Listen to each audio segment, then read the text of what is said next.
ಮಂದಿಯನ್ನ ಬಲಿ ತಗೊಂಡಿದೆ. ಅನೇಕ ಮಂದಿ ನರಳಾಡ್ತಿದ್ದಾರೆ. ಇನ್ನು ಎಲ್ಲಾ ಬಸ್ಗಳಲ್ಲೂ ಸುರಕ್ಷತೆಗೆ ಆದ್ಯತೆಯನ್ನ ನೀಡಬೇಕು, ಸುರಕ್ಷತೆಗೆ ಬೇಕಾದಂತಹ ಕ್ರಮಗಳನ್ನ ತೆಗೆದುಕೊಳ್ಬೇಕು. ಬಸ್ ದುರಂತ ಬಗ್ಗೆ ತನಿಖೆಯನ್ನ ಮಾಡಿಸ್ತೀವಿ ಅಂತ ಹೇಳಿ ದಾವಣಗೆರೆಯಲ್ಲಿ ಸಿಎಂ ಸಿದ್ದರಾಮಯ್ಯನವರು ಮಾತನಾಡಿದ್ದಾರೆ.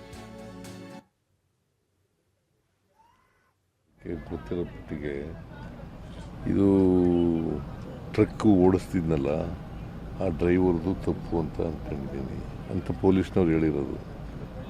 ಯಾಕಂತಂದರೆ ಒಂದು ಸೈಡ್ನಲ್ಲಿ ಬರಬೇಕಾಯ್ತು, ಮಧ್ಯದಲ್ಲಿ ಮೀಡಿಯನ್ ಇತ್ತಲ್ಲ, ಆ ಮೀಡಿಯನ್ ದಾಟಿ ಈಚೆಗೆ ಬಂದು ಹೊಡೆದಿರೋದು ಬಸ್ಸಿಗೆ. ಹಿರಿಯೂರು ಹತ್ರ, ಜೋಗಣ್ಣಹಳ್ಳಿ ಹಿರಿಯೂರು ಹತ್ರ. ಸೊ ಹಾಗಾಗಿ ಪಾಪ ಹೆಣ್ಮಕ್ಳು 4 ಜನ, ಒಂದು ಮಗು, ಡ್ರೈವರು, ಲಾರಿ ಡ್ರೈವರು ಅವರು ಸತ್ತಿದ್ದಾರೆ. ಸುರಕ್ಷತೆ ಇರಬೇಕಾಗ್ತದೆ ಎಲ್ಲ ಬಸ್ಗಳಲ್ಲೂ ಕೂಡ, ಟ್ರಕ್ಗಳಲ್ಲೂ ಕೂಡ ಸುರಕ್ಷತೆ ಮಾಡಬೇಕಾಗ್ತದೆ. ತನಿಖೆ ಮಾಡಿಸ್ತೀವಿ.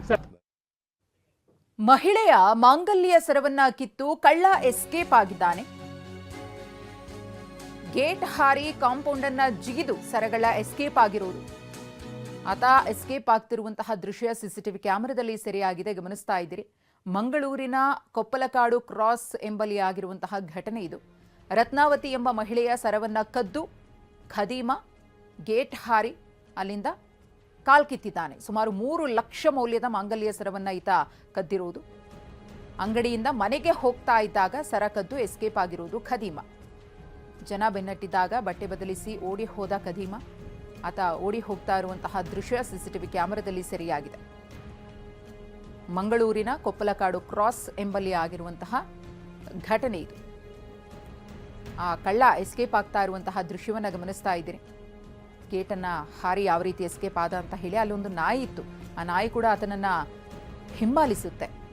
ಅಲ್ಲಿದ್ದವರು ಕೂಡ ಆತನನ್ನು ಹಿಡಿಯುವಂತಹ ಪ್ರಯತ್ನಕ್ಕೆ ಕೈ ಹಾಕ್ತಾರೆ, ಆದರೆ ಸಾಧ್ಯವಾಗುವುದಿಲ್ಲ.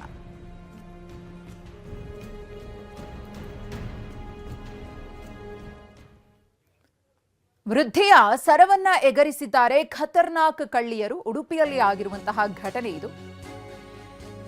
ವೃದ್ಧೆಯೊಬ್ಬರ ಸರವನ್ನೇ ಎಗರಿಸಿದ್ದಾರೆ. ಆಕೆಯ ಗಮನವನ್ನ ಬೇರೆಡೆ ಸೆಳೆದು ಈ ಕೃತ್ಯವನ್ನ ಎಸಗಲಾಗಿದೆ. ಬರೋಬ್ಬರಿ 2 ಲಕ್ಷ ಮೌಲ್ಯದ ಚಿನ್ನದ ಸರವನ್ನ ಕಳ್ಳಿಯರು ಕದ್ದಿರುವುದು. 3 ಕಳ್ಳಿಯರ ಕಳ್ಳಾಟ ಸಿಸಿಟಿವಿಯಲ್ಲಿ ಸೆರೆಯಾಗಿದೆ, ಗಮನಿಸ್ತಾ ಇದ್ದೀರಿ. ಕಾಪು ತಾಲೂಕಿನ ಹೆಜಮಾಡಿ ಗರಡಿಯಲ್ಲಿ ಘಟನೆಯಾಗಿದೆ. ಪೂಜೆಯ ವೇಳೆ 3 ಕಡೆಯಿಂದ ಕಳ್ಳಿಯರು ಆ ವೃದ್ಧೆಯನ್ನ ಸುತ್ತುವರೆದಿದ್ದಾರೆ. ಆ ವೃದ್ಧೆಯ ಗಮನವನ್ನ ಬೇರೆಡೆ ಸೆಳೆದು ಆಕೆಯ ಕುತ್ತಿಗೆಯಲ್ಲಿದ್ದಂತಹ ಸರವನ್ನ ಕದ್ದು ಅಲ್ಲಿಂದ ಎಸ್ಕೇಪ್ ಆಗಿದ್ದಾರೆ. ಕಳ್ಳಿಯರ ಕೃತ್ಯ ಸಿಸಿಟಿವಿ ಕ್ಯಾಮೆರಾದಲ್ಲಿ ಸೆರೆಯಾಗಿದೆ. ಇನ್ನು ಈ ಕಳ್ಳಿಯರ ಪತ್ತೆಗೆ ಪೊಲೀಸರು ಬಲೆ ಬೀಸಿದ್ದಾರೆ.